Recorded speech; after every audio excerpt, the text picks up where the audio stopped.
好，我們今天繼續講藥，大家應該不陌生了，就是人參。這味藥我雖然有用但是用的比較少，因為它的價錢比較貴所以有時候我們會考慮這個病人的負擔比較重，所以我們是盡量不用貴的藥因為治病呢，它不是越貴越好，最重要是對症只要對症那用的藥能用便宜的就用便宜的我們的師父就教我們不要亂開貴藥給病人增加這個負擔這樣不好那目前呢，主要比較難的是這個病人有一個觀念就覺得貴的才是好的，所以有时候有的醫生他會迎合這病人的心態用一些貴的藥，就可能他開了一個處方，開完最後再加上人參天氣什麼石斛這些原本50多塊藥過後變到幾百塊，然後這樣病人才會安心的用所以從這個線上的根本來說還是要從這病人自己的觀念改變起來。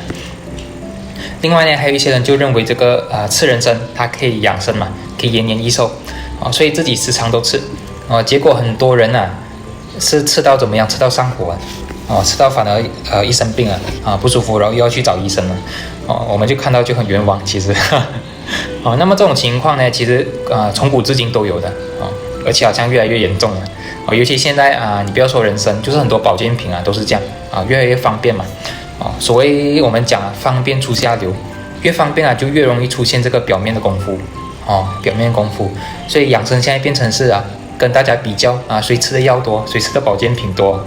這個就完全是違背了這個養生的根本那中醫裡有一句話就說，這個藥補不如食補。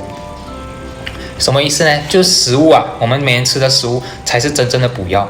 大家去看這個國醫大師看他們的傳記看他們的筆記很多接近100多歲，而且身體很健康的。你看他們的養生秘訣，沒有說是吃這些貴藥的，也沒有說吃人參這些什麼補品沒有的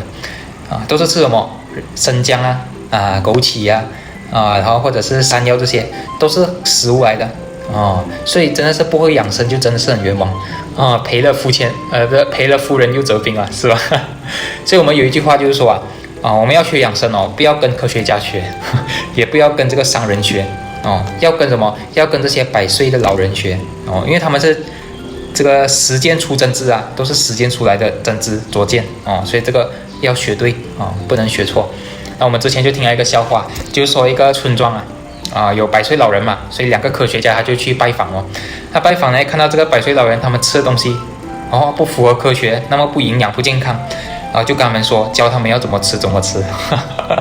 好，這個故事我们聽是覺得蠻好笑的。為什麼？你看到這個100歲老人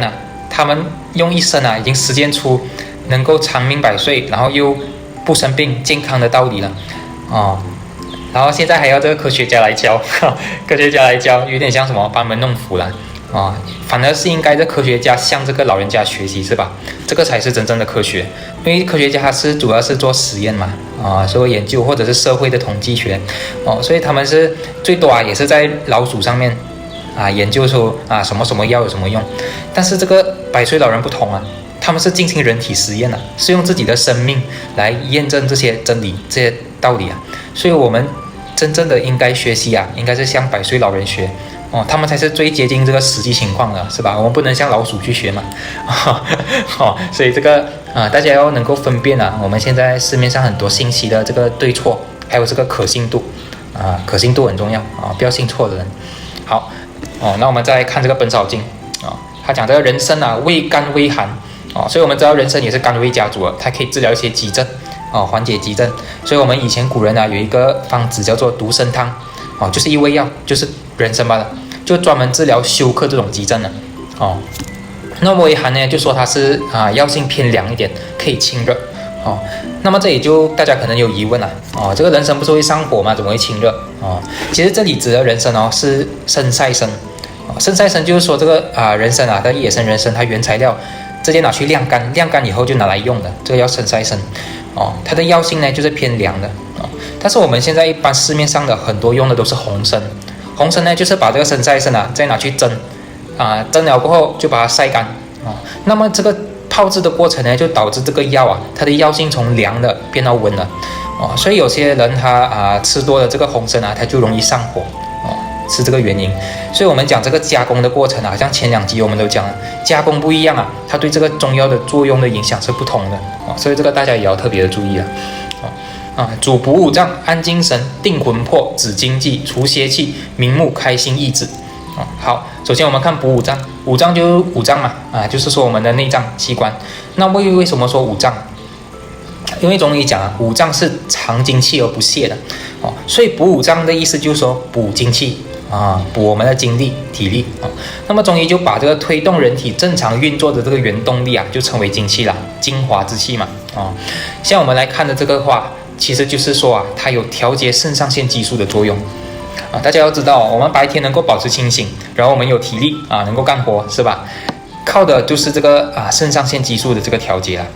現在有很多人很容易疲勞，為什麼容易疲勞？就是因為腎上腺疲勞了，它這個分泌這個腎上腺激素不夠，它們消耗太大負擔太重，所以腎上腺它也會罷工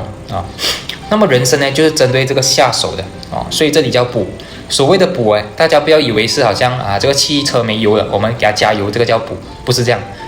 所謂的補是在說功能不足的情況下，幫助提高功能就好像一個水桶破洞了它一直在漏水嘛。那麼補呢，就是把這個洞補好來不要讓它漏自然這個水不漏了呢，那麼我們的精力就會充足了，是吧？所以大家要知道中醫所謂的補法，它實際上是一種止損就是減少損失這個作用，而不是說加法，不是往裡面加水不是這樣的。那麼這一點非常重要，因為很多人覺得這個吃人參就等於是說好像加油這樣子加油添醋這樣子好像喝咖啡喝了還可以繼續幹活，人又有精力又有體力了其實不是這樣的。其實人參呢，它只是把這個漏洞補好，減少水分的流失。所以這裡要告訴大家的意思是如果我們已經很累了，比如說我們熬夜加班，或者是熬夜追劇，還是幹嘛就好像這個水桶它已經在漏了。那麼在漏的情況下，我們如果吃人參，它是可以幫助我們減少這個損失，但是大家要知道還是在損失，還是在漏的所以追根究底呢，人參也不可以亂用你不能說我熬夜沒事，我吃人參就行了那個不會有事，那絕對是錯誤的人參只有在必要的時候用就是說我們續命的時候用所以好像剛剛我們說這個休克用到獨參湯也是一個道理的就是遇到這種危症還有說中醫比如說遇到嚴重感染的時候正氣不足的時候也是會用到人參幫助這個扭轉局勢，是吧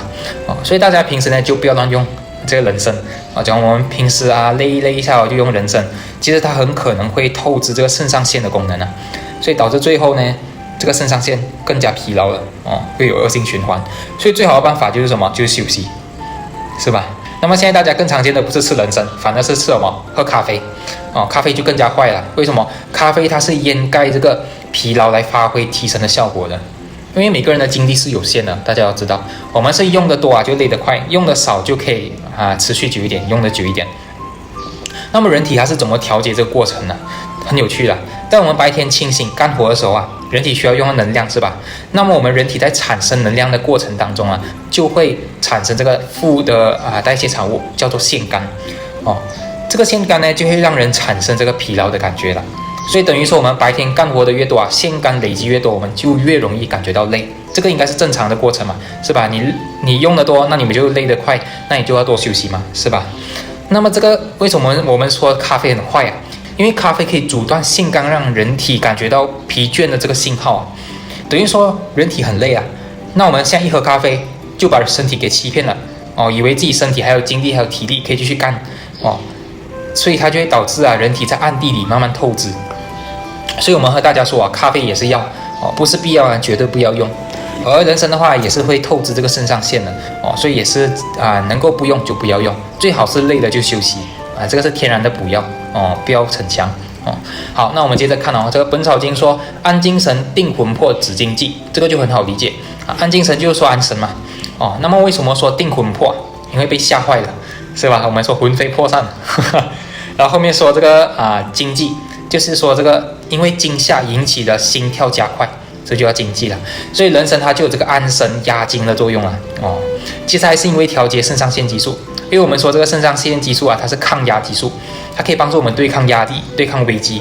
所以如果這個激素不夠的話，心理抗壓能力就會比較差所以遇到事情啊就容易焦慮、害怕，然後心裡不踏實這種感覺。所以我們想啊，現代人啊，他很容易焦慮，也很安全感不夠感覺怎麼賺錢都不夠，還是很有錢的也是不安全，是吧？部分人啊，就是因為這個腎上腺激素它不夠了疲勞了，被透支了，所以很多人慢慢变成什麼？變成抑鬱症了因為什麼？面對問題啊，我們不能解決，那麼不能解決呢，我們又對抗不了，抗壓能力不足嘛然後我們就一直積壓在心底裡，那積壓久了，慢慢就變成什麼？就抑鬱症了所以現在很多人得的都是心理問題抑鬱症都是這種，躺在床上什麼都不想幹打不起精神來，尤其年輕了很多，我們叫躺平是吧？胸無大志其實都是和身體有關的腎上腺有關。那麼我們說這個壓力它不只是人事跟這個生存的壓力，我們賺錢什麼吧，是吧？就是面對這個病原體感染的時候也是會引起壓力。所以大家知道，我們正常人在面對這個嚴重感染的时候腎上腺激素它會大量釋放馬上調動這個免疫細胞來對抗這個邪氣病毒這就是急性感染的過程嘛。那麼它越早干預呢，它就能夠越早解決這個問題。那麼如果現在腎上腺激素不行了，就等於說我們遇到了病原體也沒有力氣抗爭人體這個能量調動不起來，就導致什麼情況？很多感染就變成了慢性病原本一下子可以解決的，变成積年累月都治不好久而久之呢，就發展成所謂的代謝病、肥胖、糖尿病、心臟病、中風這些了。為什麼會這樣呢？因為大家要知道感染的時候我們人體就這個血流動力學還有血流分布會受到影響因為我們要面對感染人體它就會釋放出糖分嘛。這個糖分是為了給這個免疫細胞功能的讓他們對抗這個病原體士兵也要吃飯嘛，是吧？然後那麼有戰爭就一定有破壞，有破壞就要修復，所以人體也會釋放這個膽固醇、脂肪還有血小板來幫助修復黏膜所以等於說感染拖得越久血流就會高糖、高脂、高膽固醇，變得很粘稠就更容易引起堵塞。我們說堵在這冠狀動脈就引起心臟病，如果堵在腦血管，那麼就引起這個腦中風了還有痴呆。還有3高4高現在說高血糖、高血脂、高尿酸、高血壓，其實都和這個很有關係的。所以我們很多時候說這個慢性感染的原因就在於這個腎上腺疲勞沒有用了這就是現代人普遍的情況。為什麼會得這個代謝病？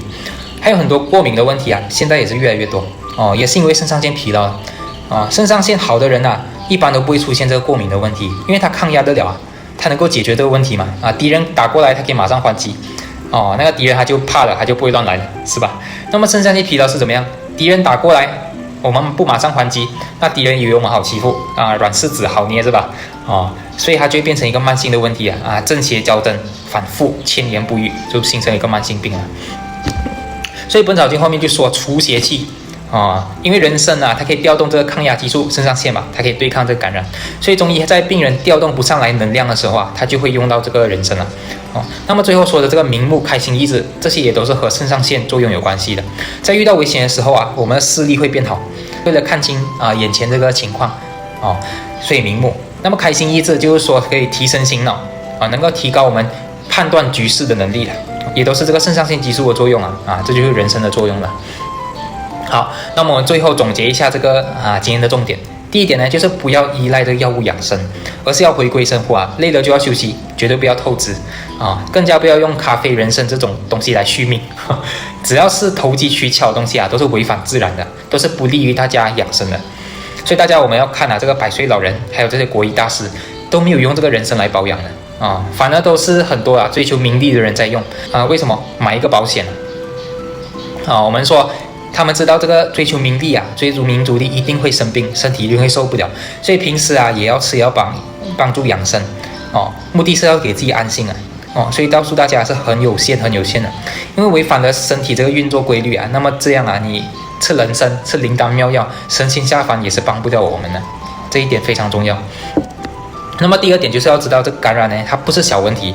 要趕緊處理。如果你拖得越久就會影響血流动力学，慢慢呢就會演變成這個慢性病、代謝病、癌症這些，所以一定要注意